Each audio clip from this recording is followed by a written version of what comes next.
কলকাতা বিশ্ববিদ্যালয় বিএ 6 সেমিস্টারে সকল ইতিহাসের জেনারেল পরীক্ষার্থী বন্ধুদের জন্য যারা তোমরা ইতিহাস সাবজেক্টটি ডিএসসি বি1 এই পেপারটি নিয়েছো, যারা জেনারেল কোর্সের জন্য কিন্তু এটা তো তোমাদের জন্য আজকের ইতিহাস ডিএসসি বিএ1 এর উপর থেকে একটি গুরুত্বপূর্ণ সাজেশন তুলে হচ্ছি।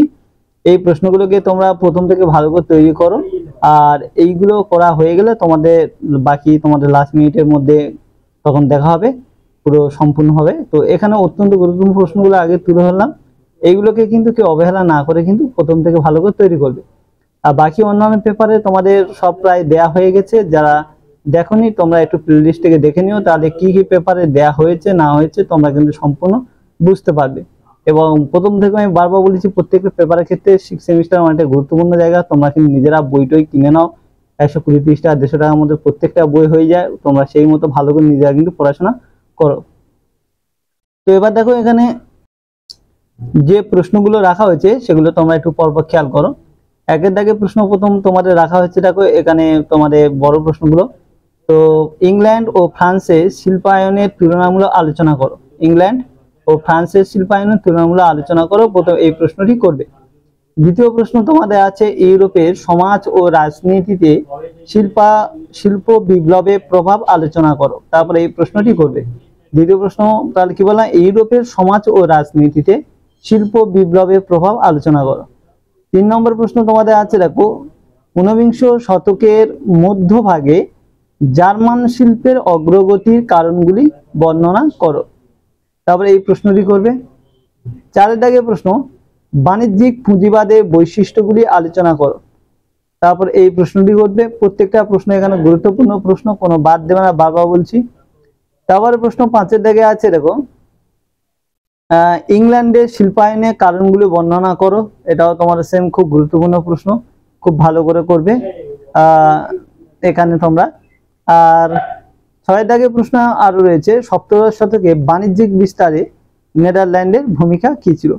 সবগুলো বড় প্রশ্নগুলো এখানে রেখেছি, বড় প্রশ্নগুলো ঘুরিয়ে ফিরিয়ে বা যেভাবে আসুন না কেন তোমরা এই প্রশ্নগুলো এখান থেকে পাবে। তো সেই জন্য এখানে যেগুলো রেখেছি খুব ভালো করে করবে। তারপরে প্রশ্ন তোমরা খেয়াল করে দেখো, ফ্রান্স ও জার্মানিতে শিল্পায়ন প্রক্রিয়ার প্রধান বৈশিষ্ট্যগুলি বিচার করো, তারপর এই প্রশ্নটি করবে যে ফ্রান্স ও জার্মানিতে শিল্পায়ন প্রক্রিয়া প্রধান বৈশিষ্ট্যগুলি বিচার করো। 8এর দাগে প্রশ্ন আছে, দেখো শিল্পায়ন কিভাবে ইউরোপে একটি নতুন শ্রমিক শ্রেণীর জন্ম দিয়েছিল, আর শ্রমিক শ্রেণী আন্দোলন সম্পর্কে আলোচনা করো, তারপর এই প্রশ্নটি তোমরা তৈরি করবে। 9এর দাগে ঔপনিবেশিক শাসন কিভাবে ইংল্যান্ডে শিল্পায়ন প্রক্রিয়াকে সাহায্য করেছিল, তারপরে এই প্রশ্নটি দেখবে। 10এর দাগে আছে মূল্য বিপ্লব বলতে কি বোঝো, ষোড়শ শতকীয় ইউরোপীয় অর্থনীতির উপর মূল্য বিপ্লবের প্রভাব কি ছিল, তারপরে এই প্রশ্নটি দেখবে। আর 11 দাগে লাস্ট প্রশ্ন তোমার দেওয়া হচ্ছে যে সপ্তদশ শতকে ইউরোপে প্রধান বাণিজ্যিক শক্তি হিসাবে ইংল্যান্ড ও ফ্রান্স কিভাবে নিজেদের প্রতিষ্ঠিত করেছিল। তো এইভাবে তোমাদের যে এখানে 11টা প্রশ্ন রাখা হয়েছে, অবশ্যই করে 11টি প্রশ্ন তোমরা সবাই করবে খুব গুরুত্ব সহকারে। তার মধ্যে প্রথমে 6টা প্রশ্ন খুব বেশি গুরুত্বপূর্ণ, দাবি রাখে পরপর 1 থেকে 6 পর্যন্ত, তারপরে এগুলোও করবে, এগুলো থেকেও দেবে। তো এইগুলো করা হয়ে গেলে তারপরে তোমাদের কিছু যে যত পারবে অতিরিক্ত প্রশ্ন করতে পারো, সেটা আমি পরে আরো একটি ভিডিওর মাধ্যমে বলবো। কিন্তু এই গুরুত্বপূর্ণ প্রশ্নগুলো যেগুলো বলে দিলাম এগুলো ভালো করে নেবে। এইবারে তোমাদের চলে যাই আমরা, যে তোমাদের এই বড় প্রশ্নগুলো হয়ে যাওয়ার পরে তোমাদের কিছু 5 নম্বরের প্রশ্ন তোমাদেরকে লিখতে বলা হয়। তো 5 নম্বরের প্রশ্নে টিকার জন্য কি কি প্রশ্ন তোমাদেরকে করতে হবে সেইগুলো তোমরা একটু খেয়াল করো। তো 5 নম্বরের প্রশ্নের মধ্যে এখানে তোমাদের আছে, দেখো একে এনক্লোজার ব্যবস্থা গড়ে ওঠার কারণ কি ছিল, এই প্রশ্নটি প্রথম করবে।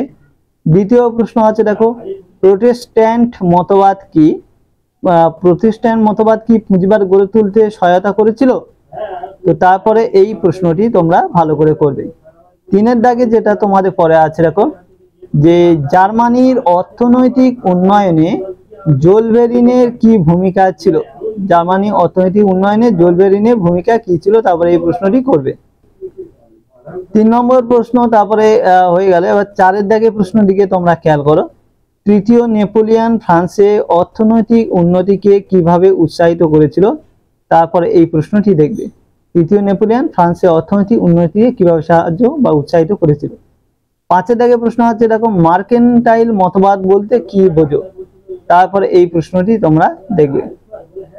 6 দাগে প্রশ্ন, মূল্য বিপ্লব কি কারণে হয়েছিল। খুব গুরুত্বপূর্ণ প্রশ্ন এমনি তোমার দাঁড়ায়, মূল্য বিপ্লব কি কারণে হয়েছিল তার ব্যাখ্যা করতে হবে এটি, তারপরে তোমরা ভালো করে দেখবে।